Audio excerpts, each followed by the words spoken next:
Suspense.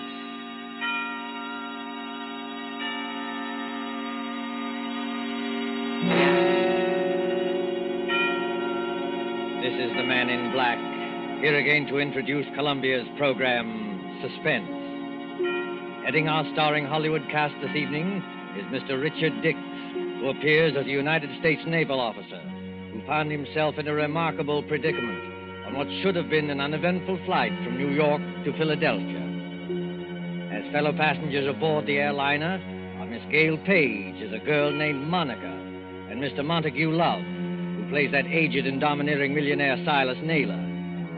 A story by John Dixon Carr called Death Flies Blind is tonight's tale of suspense. If you have been with us on these Tuesday nights, you will know that suspense is compounded of mystery and suspicion, dangerous adventure.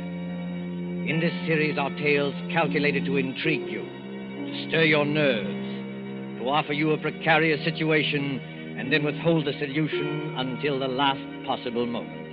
And so it is with Death Flies Blind and the performances of Richard Dix, Gail Page, Montague Love, and our other players, we again hope to keep you in suspense.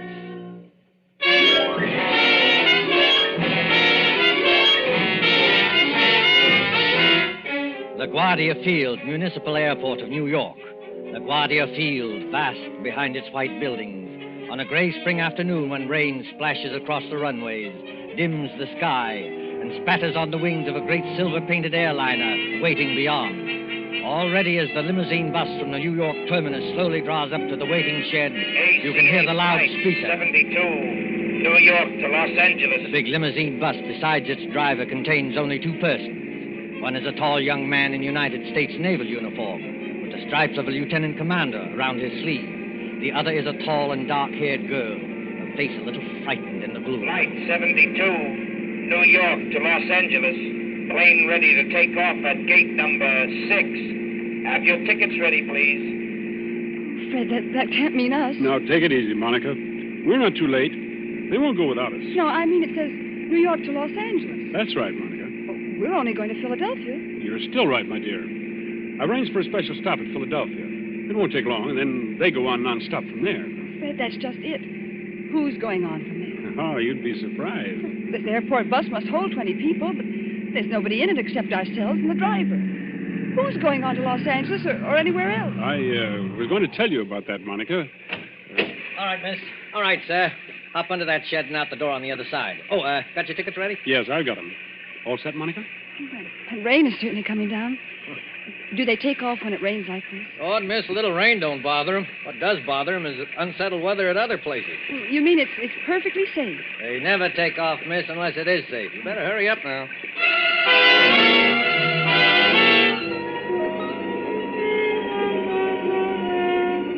There's the plane, Monica.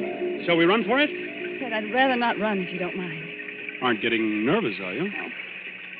I know it's stupid of me. I've flown before. It's just those few seconds before the takeoff. You're moving and the motors have been idling.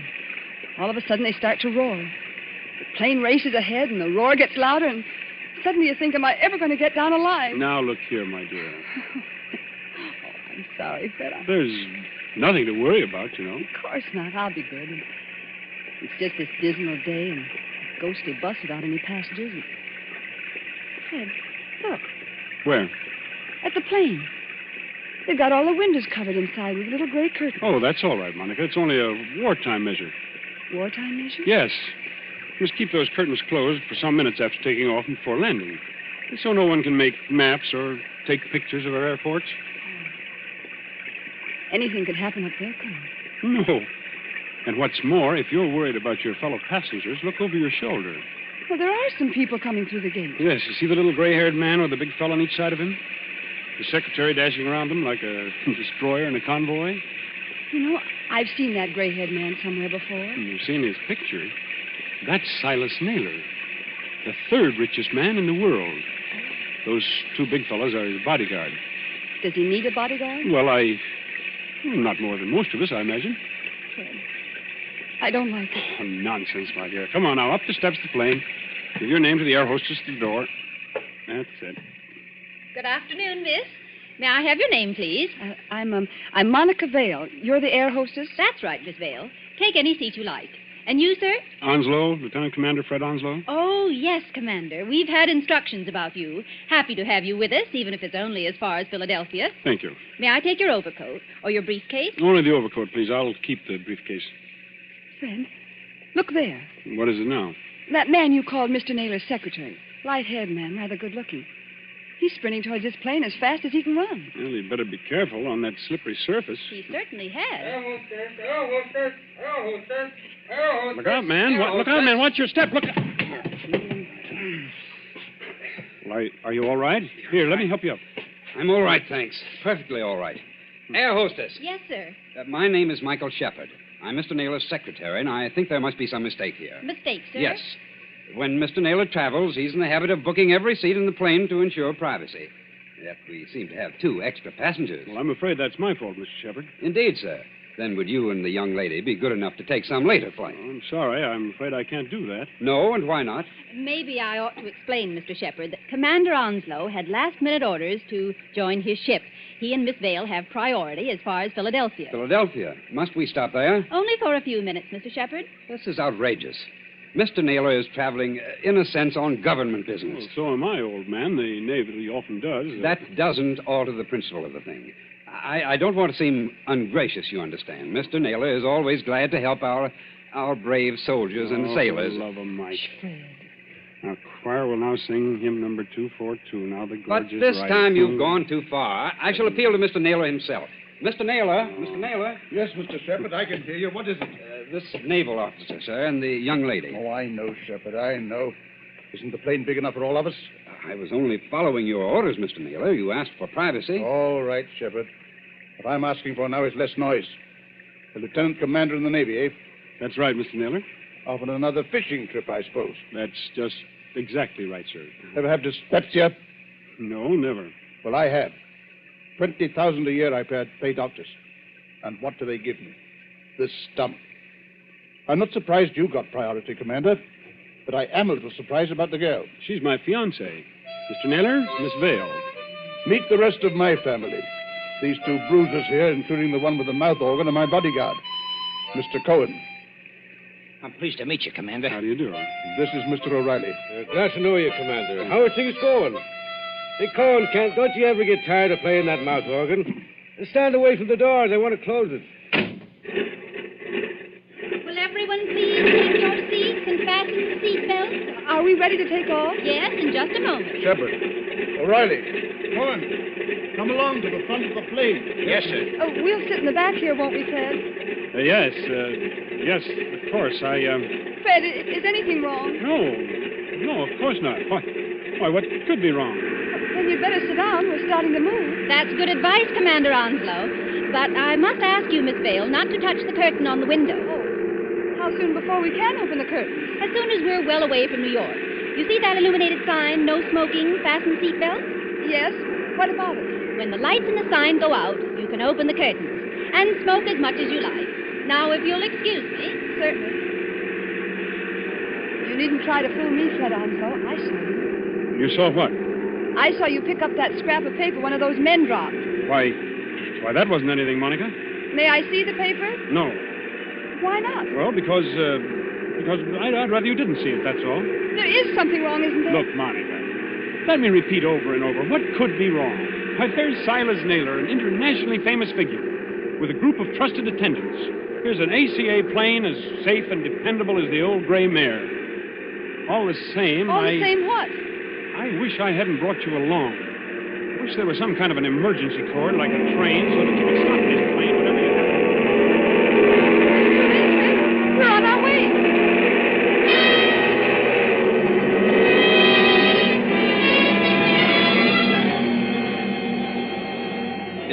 minutes, 30 minutes, 40 minutes. The great silver plane throbs against dead quiet. It's warm and stuffy in the cabin, despite the hissing ventilator. Dim white reading lamps shine down on a double row of cushioned chairs along one side and a single row of cushioned chairs along the other. Ahead, above the closed door to the pilot's control cabin, the red glowing sign still warns against opening those curtains. Aft in the plane sits Commander Onslow, his eyes fixed on the clock under that illuminated sign.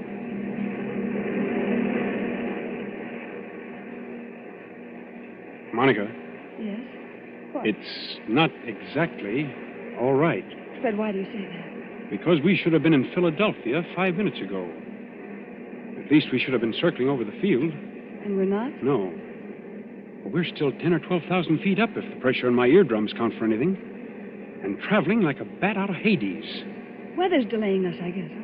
Maybe it is. It's awfully bumpy, isn't it? Yes, a little. Makes you gasp for breath and your stomach turns. Oh! That was a bad one. Not getting airsick, are you? I don't think so. I wish I had some of that chewing gum they give you. A ring for the air hostess. She'll bring you some. I did ring the bell, Fred, and there's no answer. Oh, she's busy in the pantry back there, that's all. She didn't hear you. Here, I'll get you some gum. No, wait, I'll go. Sure you're all right? I want a powder my nose anyway. Besides, you're going to have company. Our Mr. Shepherd is weaving along this aisle as though he didn't like air pockets either. Well, thank the Lord one of that party's awake up there. I thought they were all dead. Don't say that. Say what? Dead. A spooky plane with everything so quiet and dead itself. Remember how the pilot walked through a while ago and looked around and walked right back to the control cabin again? No, I didn't notice him. Oh, that's what I mean. It was like a ghost. I'll be right back. Say, Commander Onslow, Yes, Mr. Shepherd? mind if I sit down? Not at all. Go ahead. Fact is, Commander, I want to apologize. Oh, that's all right. Forget it. I'm not such an ill-mannered guy as I must have sounded. It's no joke, you know, taking care of the chief. I've got to go ahead like a cyclone, so that everything would be quiet when he gets there. And it's a great responsibility, too. I can imagine. I go on these long trips. There's the chief, half asleep, and O'Reilly reading detective magazines and Cohen with his mouth organ. Doesn't that mouth organ bother the old boy? No, he likes it. Especially when Cohen plays the old square dances. Chief's a great man in his way. I was just wondering about that. Wondering what? Is it true? Stop me if I'm talking out of turn. Go ahead. We can trust the Navy. Is it true he's offered to design and build, at his own expense, a fleet of underwater cargo boats, submersible freighters, up to 5,000 or 6,000 tons? That'd do away with the submarine menace altogether? Where did you hear that? Oh, just a rumor. Is it true? Yes, it's true enough. You see, Mr. Shepherd, I'm one of the few people who believe that plan is practical. But there must be a lot of people who would like to see Mr. Naylor put out of the way. There are, Commander. Only they can't get at him. You're quite sure of that? Dead sure. Hitler himself isn't better guarded. Why, you could no more shoot or stab or poison the chief than you could... Why, what was that? What happened? Monica? Is anything wrong? Back there? Well, it's all right, sir. It's only a noise in the pantry. We'll see to it. Monica, pull yourself together. What's wrong? It's that air hostess, Miss Lee. Well, what about her? She's lying back in the pantry among the broken dishes with her head all over blood. Somebody beat her over the head and left her there to die. Somebody? Yes. But nobody's gone back to the pantry. Nobody's gone past us Except the pilot or co-pilot of this plane, remember? Excuse me, Mr. Shepherd. I'm going to open the curtains on that window. Do you think it's wise, Commander? We were told not to. Well, we were told a lot of things. I'll just take the responsibility of... Good Lord! There, Monica. Mr. Naylor! Yes, son. What's up? Draw the curtain on your window and take a look down. If O'Reilly and Cohen have got guns, they better keep them handy. Is that so now? Why? Because we're not flying west. We're over the Atlantic Ocean now and headed straight out to sea.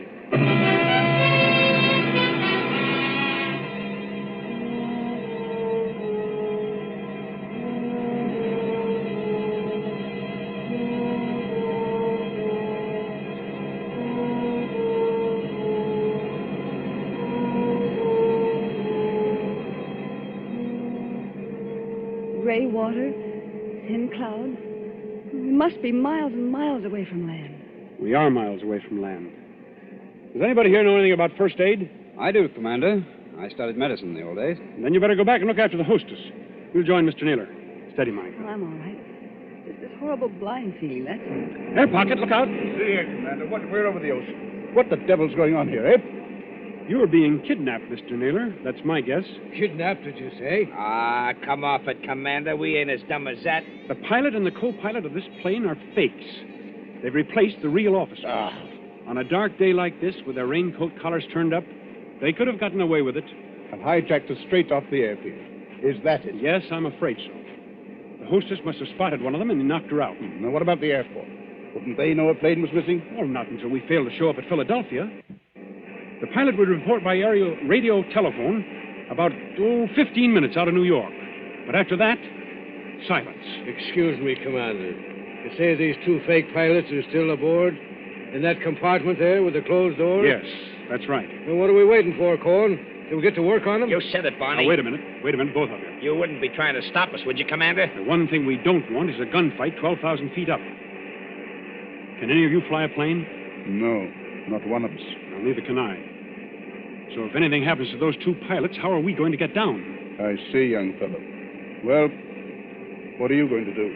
First of all, we'll try rapping on the door. Have your gun ready. You can count on that, sir. Fred, listen to me. Be quiet, Monica. Has this anything to do with the scrap of paper you picked up off the floor? What scrap of paper, Oh, Commander? never mind, sir. Why, this door, it's unlocked. Unlocked? Now, don't take any fool chances, young fella. The way I always did when I was your age. Stand to one side when you open that door. Let Cohen and O'Reilly take care of it. Good Lord. Well, the control cabin is empty. There's nobody at the controls. You mean we're flying without a pilot? Yes. See that stick move back and forth? As though a ghost had hold of it? Those crooks do. They set the automatic controls. It's a gyroscope attachment that keeps her steady. And then they must have bailed out. And what's going to happen to us? You see, Monica, the fact is... Go on, Fred. Tell me the truth. I'll know if you don't. Well, we'll go on until our gas runs out or until a storm hits us. Then we'll dive into the sea. It's as good a way of killing Mr. Naylor as any. I see, son. Have we got any chance at all? Frankly, I don't know. Wait till I get a look inside of that control cabin. Holy Mother, that's done.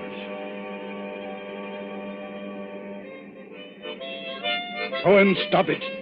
Stop it! Yeah, Mr. Naylor? Stop playing that infernal mouth organ. Or if you must play something cheerful.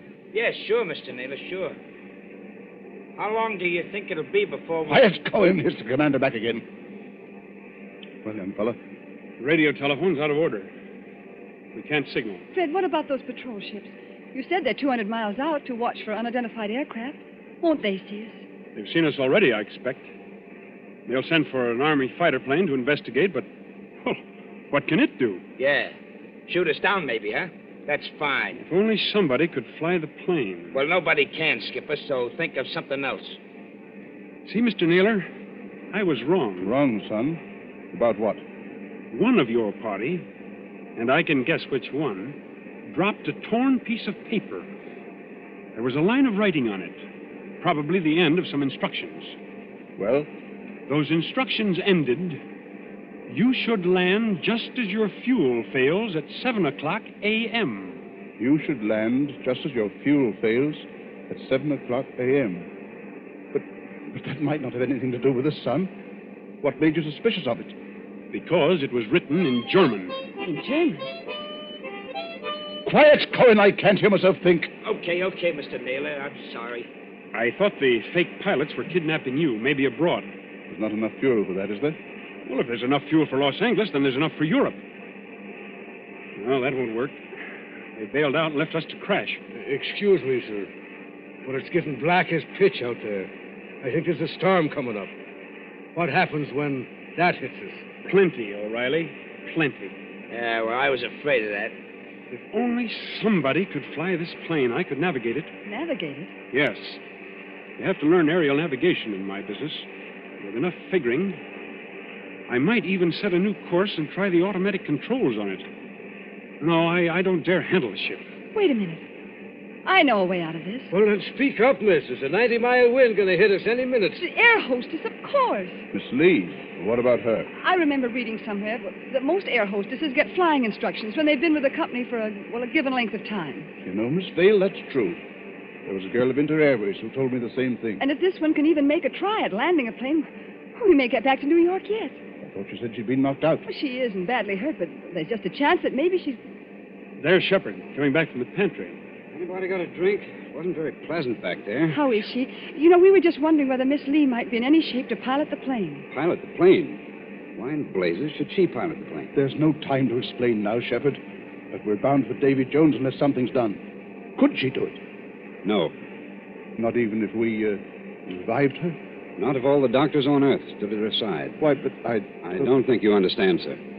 Miss Lee has just died.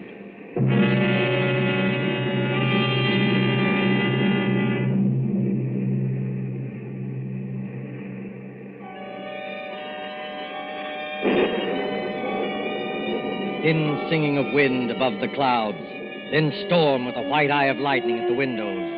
Losing height, gaining it again, blown off her blind course, flung partway back again, always racing forward on a flight to nowhere.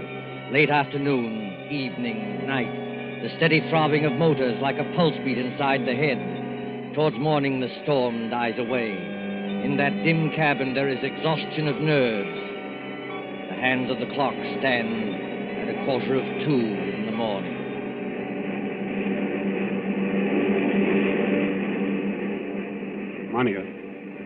Monica, wake up. What? Oh. Shh. It's Fred. Now keep your voice down. Have I been asleep? Yes, for a couple of hours. They say condemned criminals sleep on the night before their execution. Where are the others? I was a boy back home, the county down. My father used to say to me, "Barney O'Reilly," says he, "did you ever see a banshee? A banshee," says he, "is the old woman that lets you know when you're going to die." Pipe down, you two. I'm sorry, Mr. Naylor. No offense, Chief. Can a man play a quiet game of solitaire without somebody yapping all the time? Black 9 on red 10. Listen, Monica, and listen carefully. My first idea was right after all. What are you talking about? There's somebody aboard this ship who can fly a plane. Shh. There is. I proved it by the automatic controls. Proved it how? If those controls had stayed as they originally were, the side winds would have blown us clear off our course. But we're still on our course. That shows that somebody's been sneaking in there and setting us right again when we do stray. Then you mean... I mean that we're headed for somewhere. We're being taken somewhere. But we may outwit this gentleman yet. Outwit who? Is somebody still talking back there? I'm sorry, Mr. Naylor. Monica's just waked up. None of us can feel very much like sleeping anyway. You're right, son. I admit it. Come up here and join me, will you? With pleasure. I've cheated myself in this twice in this card game, but I still can't make it come out. Oh, what's the use pretending anyway? We know we're in for it. It's this waiting that gets you. Yeah, that goes for all of us, Mr. Naylor. What I'm dreading is the minute when those motors choke and go dead, and we start whirling down. What does it sound like, Commander, when motors conk out? I've never heard it, Mr. Naylor, but I imagine it sounds like... Listen. I imagine it sounds like that. We're losing height. I can feel it. Well, Cohen, I guess this is the payoff. Yeah, you said it. But look here, Mr. Naylor, we can't be out of fuel. Because it's too early. Look at the clock. It's only 5 minutes to 2 o'clock. I beg your pardon, old man. It's 5 minutes to 7 o'clock. 7 o'clock? Are you crazy? No. Haven't you forgotten the cross-ocean changes in time? By George, the commander's right. European time is 5 hours ahead of our time. If you don't believe me, just notice that it's getting daylight outside. I was thinking of that message. You should land just as your fuel fails at 7 o'clock a.m. Stand perfectly still, all of you. Yeah, what's got into little Lord Fauntleroy? I'll show you what's got into me, my friend. Yes, I rather thought you would. I shall go into that control cabin. Follow me if you like. I shall sit down at the controls, and I shall bring this plane safely to the ground. Safely to the ground? Where? In Germany, of course.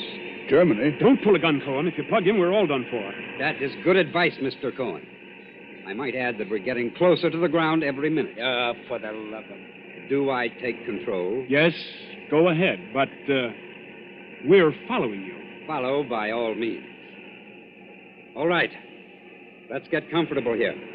I take up my position, so. There's fog below. Can you see? Well enough, Miss Dale. Well enough.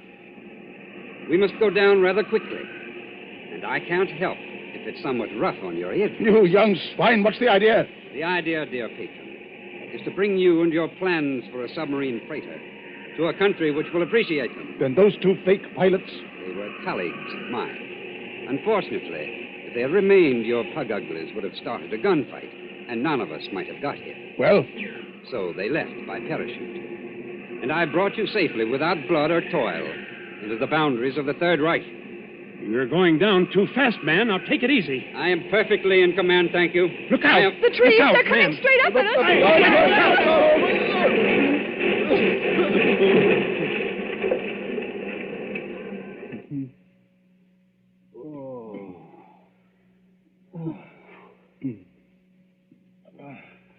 Are you all right, Monica? Are you all right? Yes. Oh, only a bit shaken up. We're all okay here, Skipper.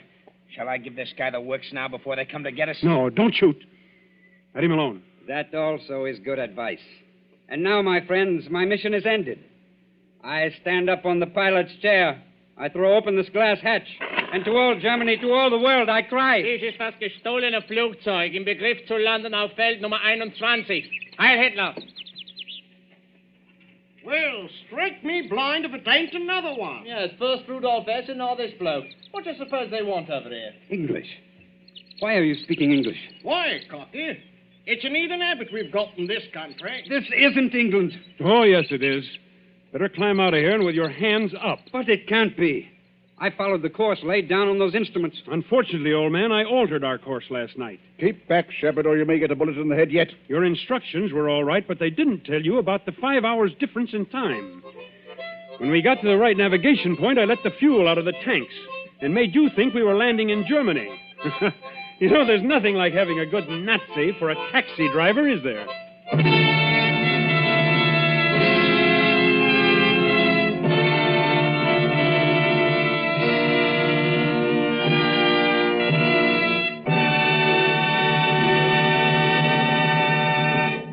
And so ends Death Flies Blind, starring Richard Dix with Gail Page and Montague Love. Tonight's tale of Suspense. This is your narrator, the Man in Black, who conveys to you Columbia's invitation to spend this half hour in suspense with us again next Tuesday, same time, when Mr. Paul Lucas will star in the suspense play called Mr. Markham, Antique Dealer. Ladies and gentlemen, on the following Tuesday, May 18th, Mr. Charles Lawton and Miss Elsa Lanchester will be with us in one of the most famous of Agatha Christie's thrillers, The ABC Murders. William Spear, the producer, Ted Bliss, director, Lud Gluskin and Lucian Mahowick, the conductor and composer, and John Dixon Carr, the author, collaborated on tonight's Suspense.